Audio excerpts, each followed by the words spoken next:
My name is Inez Medford. I am 26 years old, and 1 week after we buried my grandfather, my mother stood in his kitchen like she owned the place, looked me dead in the eye, and said 4 exact words. Pack your things. My little sister was already upstairs laughing while choosing her bedroom in the only home I had ever known, the exact same house where my parents dumped me when I was 5 years old and never came back for. After 21 years of complete silence and 19 birthdays, where I called my mother without her ever picking up once, they showed up with a real estate appraiser talking about market value and family decisions, treating me like an unwanted squatter in my own childhood home. They thought I was still that helpless, abandoned little girl from 2005 who would simply bow her head and cry. They had no idea that Grandpa had left me one final, devastating instruction, and when I followed it and unlocked his private study door, their arrogant, greedy smiles died instantly. What was waiting inside proved that they had never really forgotten about me or lost track of where I was. Rather, they had actively chosen to abandon me every single year of my life. But today, in this very kitchen, their choosing finally stops. To understand what was inside that locked box and why their faces turned completely pale, you have to go back to June of 2005, to a purple suitcase with a broken wheel and a promise that lasted only as long as it took my parents' car to reach the end of Grandpa's gravel driveway. I remember that suitcase better than I remember their faces that afternoon. It was light purple with a cartoon cat on the front pocket, dragging sideways on the gravel and leaving a crooked line behind me in the dust. My mother packed it herself, folding my shirts with brisk efficiency while telling me over her shoulder that I would stay with Grandpa for the summer and that they would be back to get me before I knew it. My father carried the heavy suitcase to the porch and walked straight back to the running engine where my 7-month-old sister, Piper, a person I would not see again for 21 years, was fast asleep in the back. I watched their red brake lights at the end of the driveway, and I vividly remember that they did not even slow down at the stop sign before speeding away onto the main highway. Summer ended, but the purple suitcase stayed packed right by the front door for 4 solid months because a 5-year-old child believes a parent's promise far longer than any adult in the house ever will. When September arrived, and public school required legal documentation to enroll me, a notarized guardianship form arrived in the mail signed by both of my parents. They were completely willing to fill out legal forms, buy a stamp, and drop an envelope into a mailbox, but they were never willing to drive back down that road to claim their own daughter. My grandfather, Sherman Medford, a former school cafeteria cook who fed other people's children for 35 years, took me in completely. Every night at dinner, he ladled out 3 bowls of beef stew, one for himself, one for me, and a third bowl set on a blue enamel plate at the empty end of the table for whoever finally figures the way home. That extra portion went untouched night after night, a quiet monument to my parents' coldness. Throughout my childhood, my birthdays followed a brutal, repeating ritual. Every May, starting when I turned 6, I would sit on the porch steps, dial my mother's number, and leave a hopeful message on her voicemail. Across the hall, Grandpa would shut himself in his private study, lock the door, and make a single phone call.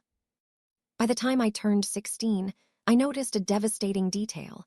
I would dial her number, the line would ring twice, and then cut straight to voicemail, a feature that only happens when someone physically looks at their screen and presses the decline button.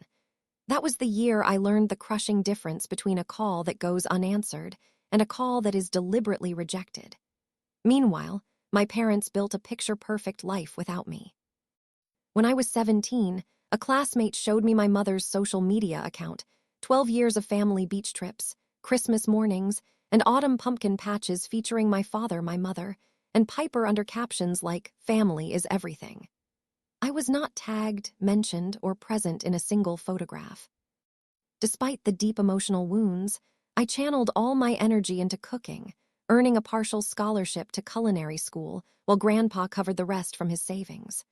When I graduated, he sat proudly in the front section, keeping an empty seat beside him draped with his coat, keeping places ready for people who had long abandoned him. In August 2025, Grandpa was diagnosed with terminal pancreatic cancer. I put my career on hold and moved back home to care for him during his final months. In late January 2026, 3 weeks before he passed away, Grandpa asked me to fetch his heavy oak knife box from the top pantry shelf. He laid both hands flat across the dark lid, looked me dead in the eye, and gave me 3 precise instructions. I was forbidden from opening the box until the day my mother stepped into his kitchen demanding money. I had to unlock it right in front of her, and I had to ensure my sister Piper was standing there to see every single thing inside. Sherman Medford passed away peacefully on February 15, 2026, at 79 years old. 5 days later, during his memorial service, my mother embraced me in front of the crowd for photo opportunities, then leaned in close to my ear and whispered coldly, "We need to talk about listing the house. Very soon." Less than a week later, on a freezing Friday morning, my parents arrived at the house with Jean Loomis, a licensed real estate appraiser. My mother strutted through the front door, threw open the kitchen curtains, and ordered me to pack my things by the weekend so they could clear out the property and list it by April. When I reminded her that she was using the exact same tone she used when she abandoned me in 2005, she snapped back that 2005 was a necessary sacrifice for her career. Without arguing, I turned around, walked down the hallway, and used the small brass key around my neck to unlock Grandpa's study. I carried the oak knife box into the sunlit kitchen, set it in the middle of the table in front of my parents and the appraiser, and unlatched the padlock. I removed the top wooden tray of chef's knives and pulled back the hidden false bottom underneath. Inside lay a thick stack of folded notebook pages dated from 2006 to 2024, along with one final sheet of heavy stationery from September 2025. I picked up the page labeled 2006 and read Grandpa's handwritten words out loud. May 12th. Inez called tonight. She told the machine about her birthday cake.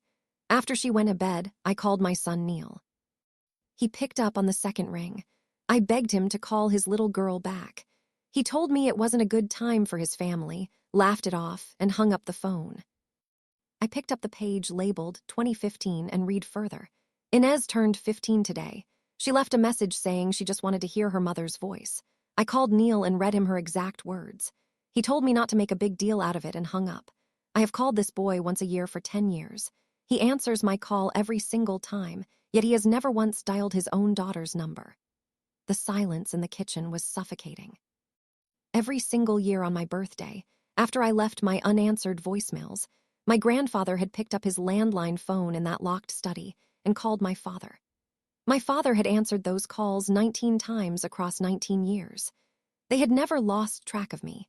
Abandoning me was a deliberate, conscious choice they actively renewed every single year like a subscription. Finally, I picked up the last sheet from September 2025 and read Grandpa's final entry. Called Neil today to inform him the cancer is terminal. I told him straight that if there was ever a moment to see his daughter and make things right, this was the final chance. There was a long pause, and then my son asked me one question. "Who gets the house, Dad?" My father began stammering excuses, claiming Grandpa was senile. But before he could finish, Piper stepped into the kitchen and announced that Grandpa hadn't made up a single word because she had been secretly texting him every day for the last 4 months. Piper handed me a sealed legal folder Grandpa had prepared with his lawyer, revealing that the house and land had been legally transferred entirely to my name months before his passing, leaving my parents with absolutely nothing. If you believe that selfish parents who abandon their children deserve to have their darkest lies exposed to the light, hit that like button right now. Have you ever had to stand your ground against toxic family members who only show up when there is money involved? Share your thoughts in the comments below. I read every single one. And don't forget to subscribe to Karma Chronicles for more dramatic stories where truth always prevails and real justice is finally served.